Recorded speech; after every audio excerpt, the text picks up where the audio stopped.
tell me about the decision to make a cookbook. Are we taping now? Yeah, it's rolling. Oh shit, dude. Okay, I didn't know. Okay, what happened on the cookbook was this. Basically, I had a radio show a couple years ago, and one of the artists. We just got back from New Orleans, and if you ever been to New Orleans, it takes about a week to get over from all the food there, because you know you're not gonna get that kind of food at Olive Garden, right? Right.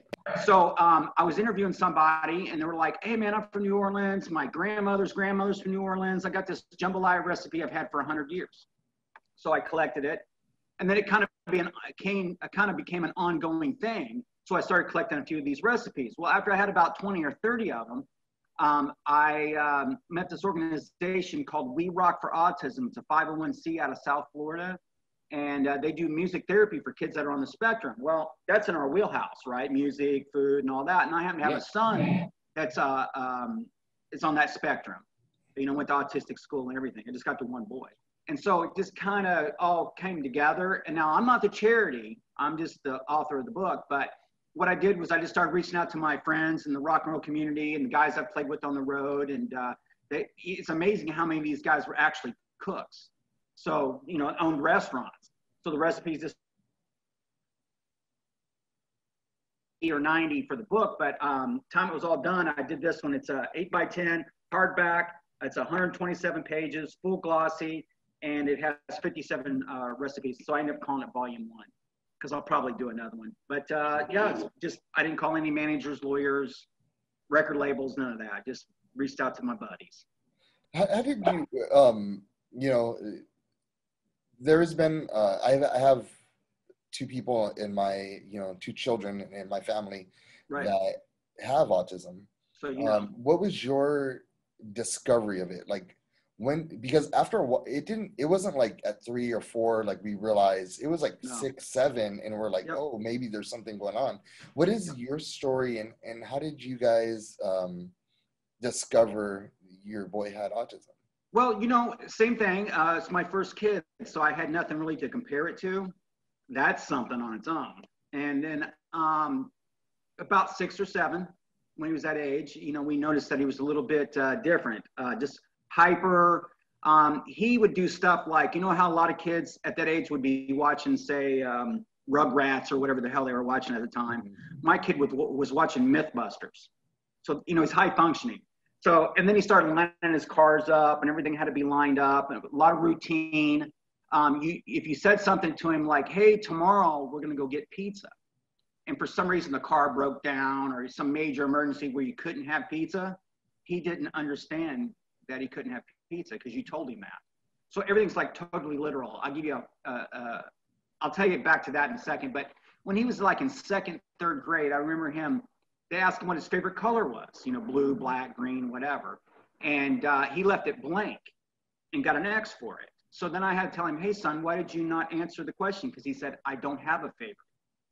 So everything's real literal, you know. The other things that was weird is, and still to this day, he doesn't wear socks because he don't like the way they feel. You know, it's a lot of sensory type things. And they just think out of their other side of their brain. Now, I had him in autistic school first couple of years of high school, but that didn't really work out either because since he's high functioning, there's some kids that don't even speak. They're nonverbal. Or they eat the same lunch every day or whatever. So he was basically there taking these kids' lunch money, you know, and I'm like, well, this is not going to work. So I've had a really hard time trying to figure out what to do with him. But back to what you said, when he was, and they kind of knew it right off the bat. And I'd never even heard of it. I had to do some research, start studying it. It does kind of run in my family. I have a couple of cousins and things that have certain anxieties or their kids have certain issues. So it was just a learning process. And like I said, I didn't know it was as big as it was because like when I was in high school, you might have had that one kind of odd kid that this is a little bit different. But, you know, they have a report now that came out that like they say 1 in 54 kids in America or people have some form of autism. So it's a lot bigger than we know. And basically for me, what I was dealing with, the schools didn't know how to handle. They don't know how to handle kids like that. They kind of just want to push you through, you know? Yeah. And he was too smart for that. He's too smart for his own good. honestly. And do you think, just I'm curious, because I you said when you were younger, you know, in school, and me as well. Right. When I was younger, there was a, you know, you had a couple of odd kids, and that was it. And it Yep. seems like now it's so spread out and there's so much more of it.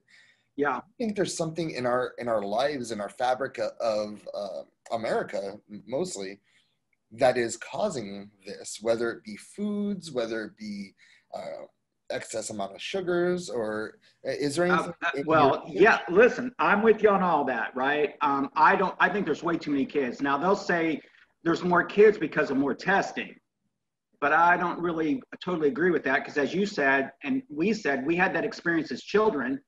I didn't see a lot of kids like that. You know, now they have classrooms full of them. Yeah. So, again, I think I'll just be completely honest. I don't know why, but you know, the rumors are obviously food, air, water, vaccines. The vaccines, I've heard of that too. So I'm not saying, you know, don't vaccinate your kid, but I think I remember when he got a shot when he was a toddler, young, still in diapers, I think, and he broke out in a bad rash from it. And I don't know. I mean, you know, if you want to go that route, just check on what Jenny McCarthy talks about, you know, because she's all anti-vaccine kind of thing. But not, I mean, I'm not anti-vaccine. You got to have vaccines. Right. Yeah, I just don't know if they're doing it too many at a time. That's what I think it is too. If I had to, I mean, I used to take this all the time. You know, it causes cancer. So if I had to be a betting man, I think it's the combination of them. Maybe too soon or too fast. That's too many at one time. They really do it that way as well. And then the foods. I mean, all this stuff. They don't. What are they spraying on foods nowadays? Yeah. You know, so I think it has a lot to do with that. I mean, there is some hereditary as well, but I don't know, man. When they find that out, I'll let you know. You know, when I find out. But we are dealing with what we're dealing with. So now my boy just turned 19. Hey. Now he's a smart kid, too smart. My son gives you, excuse me? What is he into? Like every teenager, video games, basically, you know. What is he playing? Fortnite? All that stuff, everything. Just anything that moves really fast all the time, you know? Yeah. The one thing that we have in common is, okay, for me, growing up, and even now, you know, my idols would be like Jimmy Page. That would be my superhero, you know what I mean? Yeah. His hero's what's his name? Musk. You know, Elon. Elon, yes, that's his superhero. So we like to talk, and I live in Central Florida, so I see rockets all the time. So space stuff, we talk about space stuff. That's kind of our thing. Do you guys believe that there might be people out there or other aliens? Well, you know, we never get that. We're more into just getting to Mars, doing these kind of things. Now, I've had those conversations with him. I personally think there has to be somebody. I think there probably is. Yeah, I mean, just by the pure number of, I just can't believe we're the only thing in the universe. You know, it's now eccentric to believe that. You know. Well, I mean, we could all come from space aliens. Yeah. I'm not saying that there's not a God on top of that, you know what I mean? But it doesn't just, you know, work the way everybody thinks it does, you know. But yeah, no, he doesn't think so as much as me. And I forgot his reason. I think it's because why would they want to deal with us if they're that advanced? You know, and we're just like little ants on a plate, you know, in the sand or whatever you want to talk. Whatever I'm trying to say, just little. They probably don't even want to deal with us, but maybe. I don't know. I mean, you like to think there would be something else, wouldn't you? Yeah, I mean, I would love to think that, you know, and I mean. Hey, on a total side note. Yeah. Sure. Oh, I'm sorry. You broke up right there. I'm sorry. No, I said this. I just noticed that you're wearing a Buffalo Bills shirt. So you're a Bills fan. Did they win yesterday? Yeah, they did. Yeah, they're a pretty good team. They beat Seattle. You're still holding on to that Jim Kelly legacy, right? Oh my God, you don't even know the heart of it. It's an everyday thing. Anytime I wear Buffalo Bills anything, right? They always have to bring up the wide left or wide right. They have to bring up the 4 Super Bowls. Mm-hmm. And no, I feel you on that, brother. That's rough. That's rough for any team. Yeah, and if the Dodgers were to lose, they would be in the World Series. They would win the same top. Oh, right, the Dodgers do. Yeah, no, I'm just playing with you. I'm originally from Indianapolis, so I'm totally anti Tom Brady. Anything New England, come on, man. But I'm a Bucks fan now. I've been a Bucks fan since I've been in Florida. So now they got Tom Brady. Now it's funny. I think I'm probably going to buy Tom Brady jerseys to send back home. Don't do that for the holidays, just to piss people off. Did you see that ass whipping yesterday, though? Oh my God, yeah. We stopped at halftime. That was the worst football game I've ever seen. Ever. Yeah, worst game of his life. Hey, the Patriots and Jets are about to tell you, hold my beer tonight. Oh my God, that's another one. That's the money game for tonight. Oh, get out of here, right? Yeah, weenie bowl, man. Yeah. But anyways, it's just been a crazy ride. And like I said, as far as the cookbook, which it's just in time for the holidays too, by the way, you can get it's called Rockin without a G, Rockin Recipes for Autism. You can go to rockinrecipesforautism.com, and there's a lot of information. A couple of cool things, like I made Rachel Ray magazine, which as a rocker, I never thought I'd be in Rachel Ray magazine. That's sort of cool. But they did some stuff. All that's on if you go to rockinrecipesforautism.com, it's all there. It says why I did it, when I did it, why I did it, how I did it. And the proceeds, net proceeds, benefit We Rock for Autism. Again, 501c. They've been in business for about 10 years in South Florida. Really good guys down there, small organization. And, what's some great recipes in there? What's that? What are some good recipes in there? If you had to make a dinner tonight, what would you choose? Well, I tell you what I've had so far. Okay. I've had the Ricky Rockets black bean sliders, vegetarian black bean sliders. I've had Ron Kill's chili. That's a good one. I've had. How are the vegetarian sliders? They're okay if you're like vegetarian. Yeah. Did you hear me? Yeah. I said, do you do vegetarian? I mean, I don't. Oh, not so much. I'm okay. Like me, just try it once in a while. Yeah. It was really spicy. Oh, that's good. I like spicy food.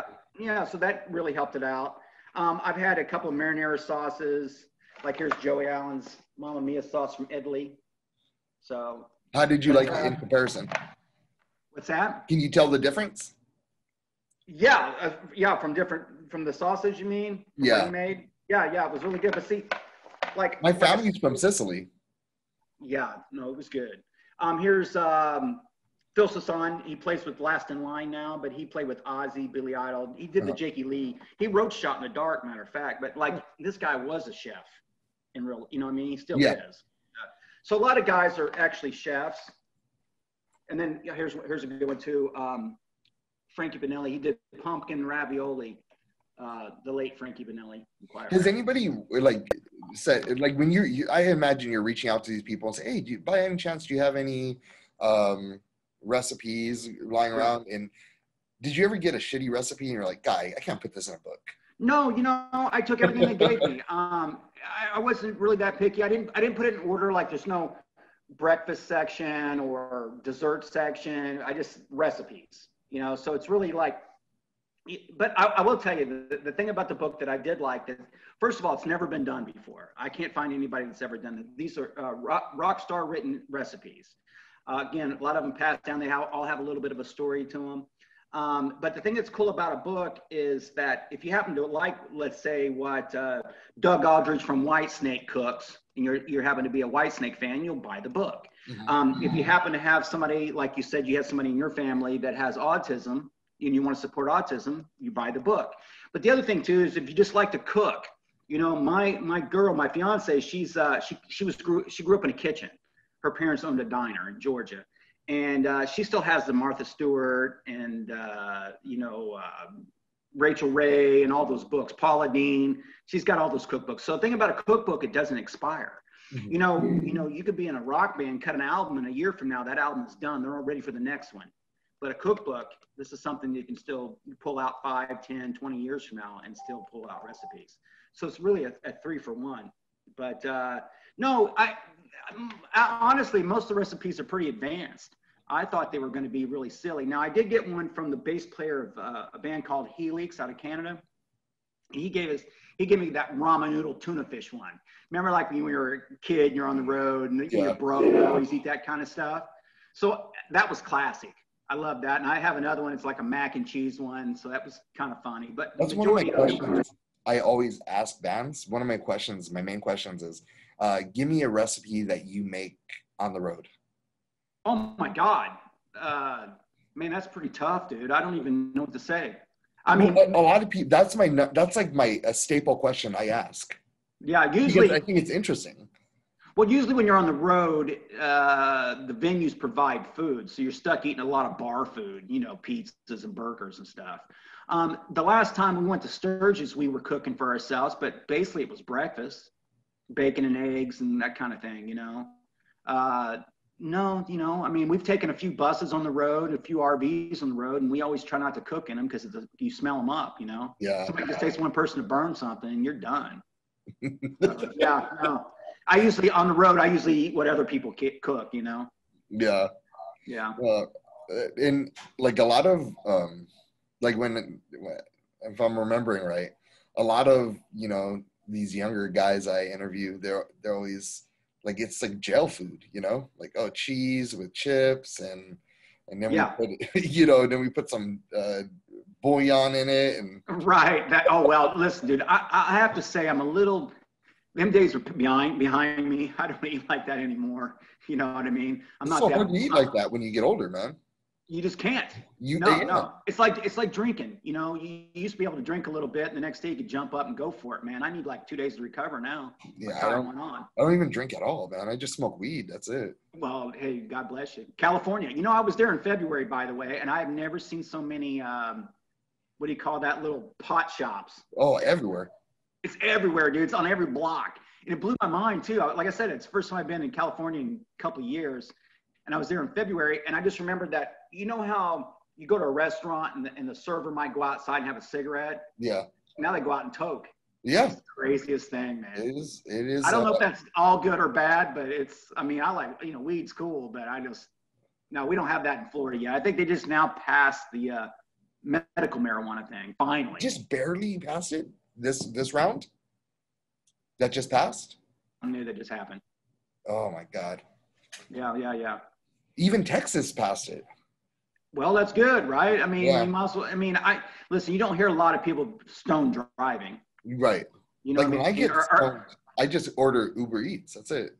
Right. Or they went out and got stoned and come home and beat the hell out of their old lady. You know, that don't typically happen. No, that's alcohol. Eat and then fall asleep. So I definitely, but like also as a like the way our country is set up, you know, we have throughout the day, we have so much stress and so much anxiety. It's built up. Especially now. Yeah. Well, fucking A, dude. Yeah. It's out of control. All that bullshit is happening. Yeah. Cause my main thing right now is just to go play some shows, man. The thing about the music business is this, you know, as far as and I work at a radio station, by the way, I got my own show. Yeah. The thing is, when it comes to getting airplay, almost impossible. I mean, I can tell you all these bands, the bands that I looked up to, probably you as well, that have cut new albums. Nobody cares. Nobody's playing them. You know, when you used to go by, I'll give you another story. So I do a little 4-minute rock report every night. So I spend about 20 minutes on Billboard and Rolling Stone and that kind of stuff, right? Just to get a quick news story.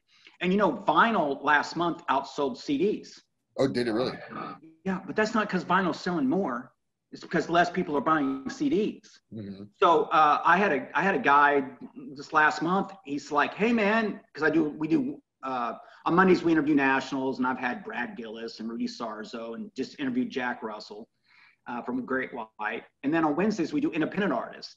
And then so I had doing this independent thing, and this guy's like, "Hey man, I got this cool little band, kind of a rockabilly thing," and he says, "Hey, let me give you a couple of CDs. And you can pick a song and I'll have come on the show," right? I've offered him to come on the show. And I was like, "But dude, I don't have a CD player. I don't have one in my car. I don't have one on my computer. It's non-existent." And it's really hurt the music business for the fact that, you know, when I was younger, I used to get a CD or an album and you'd listen to all the tracks to get to the song you like. But a lot of times you'll have a lot of good little discoveries in there, you know, the B-side that you like or whatever. Yeah, they don't do that anymore. They all they do now is just, even when we're at shows now and we have, you know, a catalog of CDs that we'll bring to shows to sell, they're coasters. I mean, I'll download it on iTunes. You know what I mean? It's still, Yeah. and that, so they just get the one song. And so if the music's not getting played on the radio and we're not selling CDs, what's left? Only thing left for these bands is touring. It's touring, which is great because, as I say, and it's pretty obvious now, that 80s rock, 80s metal is now classic rock. I've lived long enough to make it that far. So, you know, when you go to classic rock station, you'll hear Def Leppard, Bon Jovi, Whitesnake. That's classic rock, Van Halen. Mm-hmm. And the only way to really go make money, unless you're on that mega level, is to go play live. And now that we can't do that, I don't know what's going to happen. I mean, we just went 7 months without playing a show. And I've tried all the little Zoom stuff and live this and whatever. It's not the same. It's not the same. No. I can just go on YouTube and just watch someone's live performance. Well, that's what I was getting to. So I asked my son the other day, I was like, hey, man, just out of the blue, what's your favorite? Because he don't care about music because his dad's in it, right? But I was like, what's your favorite rock band? And he told me Queen. I was like, I'll take that. Queen's awesome. Now, that's because of Guitar Hero and a bunch of other stuff. It's not, you know what I mean? It's not because he's listening to it on the radio. And then I was like, man, you ever been to a concert? You know, because he's just now getting to that age where he's, you know, thinking about taking him out to a concert. And he's like, oh, yeah, I got to go to concerts all the time. I go to YouTube. And I'm like, dude, that is not going to a concert. That's not in reality. I mean, concerts, when you go out, and that's another thing, too, is when they have their cell phone up the whole time. It's like, dude, just enjoy the concert, enjoy the moment. You're surrounded by people that are all like-minded, that all want to have fun. You're inexperienced, the smells, the sounds, you know what I mean? Weed, hot chicks. But that's a concert, you know, just the energy of it. And these young kids just don't get it, man. And the other thing that's happening now, too, that we make fun at the radio station is the songs are getting smaller and shorter and shorter. You know how you used to have the big, you know, 2-minute intro, and then they'd play the song, and the song's 6-7 minutes long, classic rock tracks. That's no longer the case, man. Now these songs are lucky to make 3 minutes. Lucky to make 3 minutes. Yeah, most of them like 2:46. And that's these record companies are realizing that these kids have such a short attention span that if they don't capture it in the first 2 minutes, that's kind of what I was getting at. Yeah, exact same thing. Because these bands now will even have, you know, like talking about poor Eddie Van Halen, right? God bless him. But he would do double solos, you know, 16 measures, you know, him playing solos. And then sometimes he'll go back and play the solo again, right? Running with the Devil example. But now they have bands that don't even have solos. They just play and then they do the turnaround and then they're back out, and you know what I mean? I was talking to Will Calhoun the other day from Living Color. And oh, wow, good job on that one, by the way. We were talking about the solo. It's a art of a dying. That art is dying. Yeah. The art of a solo is just non-existent because record companies and people who are funding a lot of these musicians, they're too scared that it's going to lose people's interests. Yeah. Yeah. And listen, I totally save music, you know? That's what I'm trying to figure out right now. You know what I'm saying? So I don't even know. I mean, the funny joke that we got going on right now is that, and I haven't even told anybody this, I'll tell you, we just got done cutting a 30-second song. I did it as a stunt, as a joke. We're shooting a video on it in 2 weeks. It's a 30-second song. I just did it just to be stupid. It sounds like a nice little commercial, you know what I mean? But it's 30 seconds. We threw everything we could throw in the 30-second commercial. Solo, scream, everything. And just all played out as fast as we could. It was crazy. When are you going to drop that one? You know what? Like I said, we're shooting a video on the 22nd. You know, at this point, I'll probably just wait till January 1st. Yeah. It's a Friday. It'd be 2022, that whole thing. I mean, that's not very far off, man. That's 6-7 weeks away, so. The other thing is that people aren't interested in discovering music.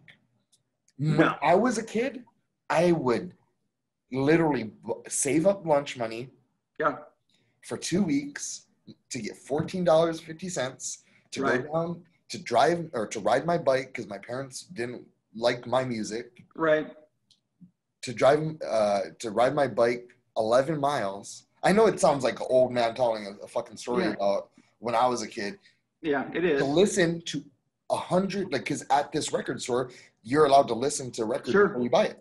Yeah. And I can spend 6 hours there. Yeah. Trying to figure out what $14 I'm going to spend, you know? Well, you're preaching to the choir on that one, man. So I totally understand all that. But those days are gone, man. Those days are gone. So I don't know what the next phase of rock and roll is. And it's this pandemic's definitely not helping it. Like I said, I know tours were doing well. And then I like that the bands were going to start stacking like the Motley Crue, Def Leppard, Poison, Joan Jett stadium tour. Great idea. You know, like the old Monster Rock days, you know, when they used to do those big things. But we'll see, man. You know, my thing is I'm more worried about musicians. You know, we were the first ones hit and the last one to recover. Yeah, that's exactly what's going to happen. Yeah, and the thing is, go ahead. There's so many different musicians on different levels. Right. And they're all struggling. Well, they said that I read a thing in Rolling Stone magazine that said, I think it was like 85% of all musicians on all levels, right, work paycheck to paycheck. And I believe it because, listen, you know, here's my money, here's AC/DC's money, right? But the thing is, we still have bigger overhead. You know what I'm saying? It all kind of comes out in the wash. I mean, I'm just happy they're even getting airplay. But it is AC/DC, by the way. I have a podcast, and we still do our podcast, you know, out here, and we have bands, undiscovered bands every week. Right.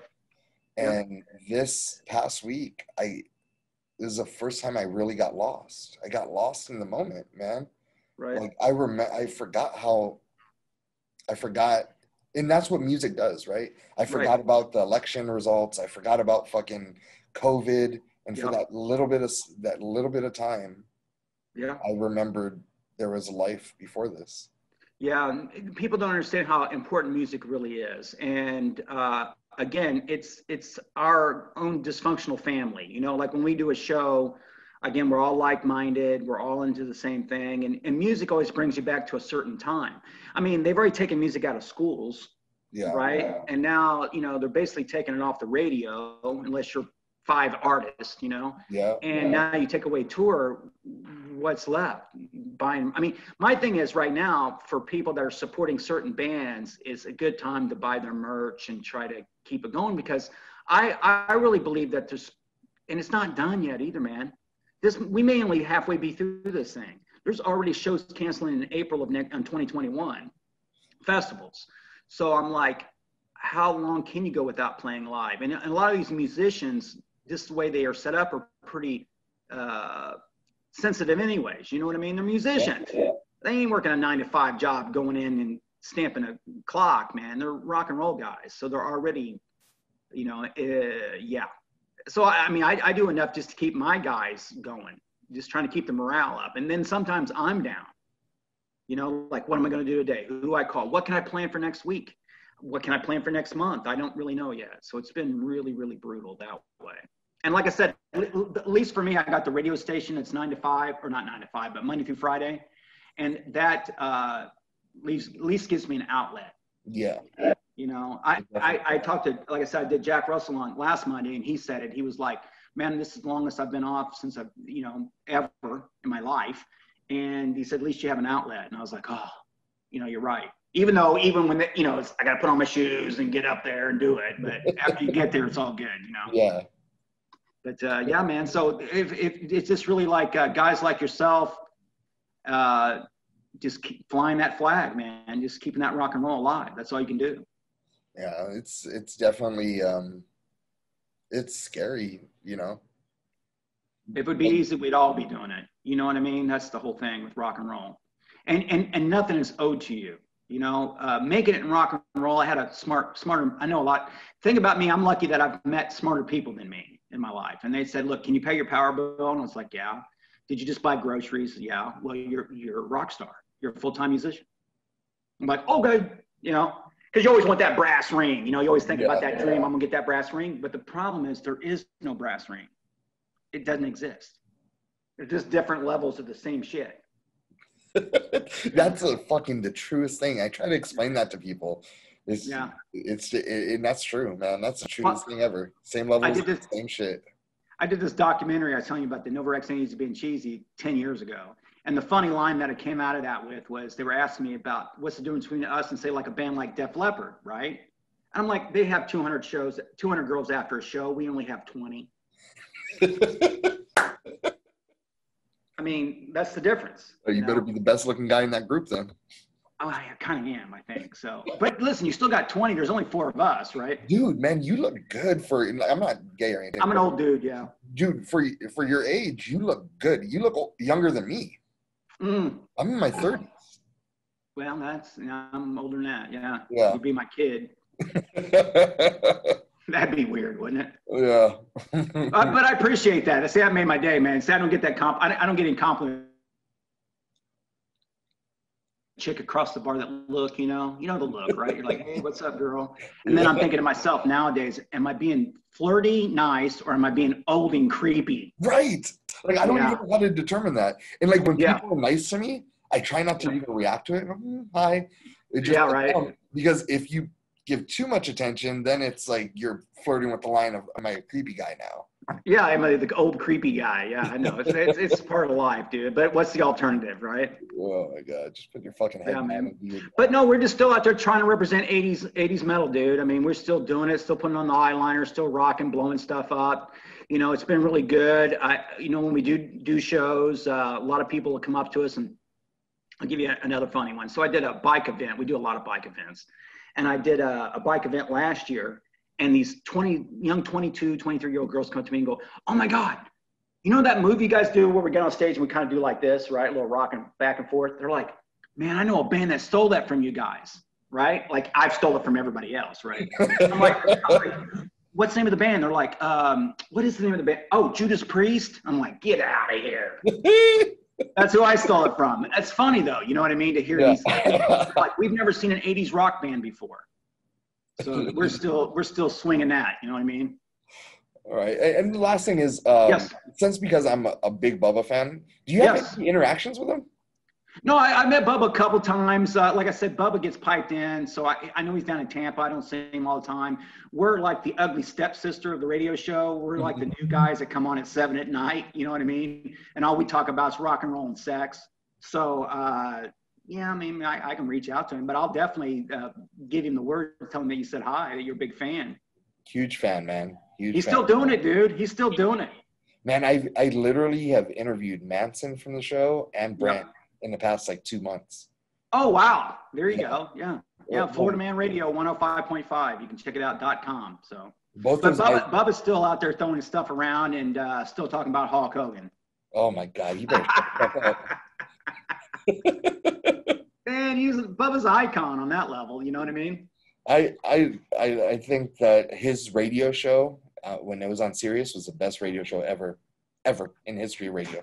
And you know what? And Bubba will tell you the same thing. Oh, yeah? Yeah, he'll tell you the same thing. He'll tell you. Bubba loves some Bubba. You know what I mean? Bubba loves him some Bubba. He does, man. Well, dude, thank you so much. This is going to be an awesome article. I appreciate your time. And you're just an awesome dude. So you're much appreciated. Well, like I said, stay in touch. Last shameless plug is Rockin Recipes for Autism. Go to rockinrecipesforautism.com. 57 rockers. Be a great, I don't know if you put that in a stocking, but it's very inexpensive. The book's $29.95, and it's a 2-pound hardback book. I probably sold it for $20 less than I should have, believe it or not, for a cookbook. But if you'll have 8.5 by 11. Put that on your table. 8.5 by 11. Put on your coffee table. That's exactly what it is, man. I didn't want to do these rockers wrong. You know what I mean? I wanted to make sure they were all happy. And like I said, they all have fun little stories. Like I got this one on Roy from Stone Sour. The publisher did this, but see, it comes with the recipe. But there's like a little paragraph, and I'll say, when Roy was a kid, he used to play on pots and pans, and now he cooks, for his family, blah, blah. When he's off the road from his Grammy winning, that kind of stuff. So it's really, and I got guys on like I said, I got guys from Kicks, The Cult, The Babies, The Bullet Boys, Choir Boys, YNT, bunch of 80 rock guys, man. So Rockin Recipes, boys. And for a good cause, by the way. Yeah, awesome guys. Well, cool, brother. Well, thank you so much. Sorry about that ass whooping last night that the Saints gave you guys. Oh my God, that was the most embarrassing thing. And all I want to do is watch a little football, you know? Yeah. That's it, just to be normal. Well, it's always next week, right? Yeah, right. And I'll get you a Tom Brady jersey and send it to you. All right, my man. Appreciate it, man. Take care of yourself. Have a good night tonight. Be safe. Thanks for what you do. All right, man. Later, brother.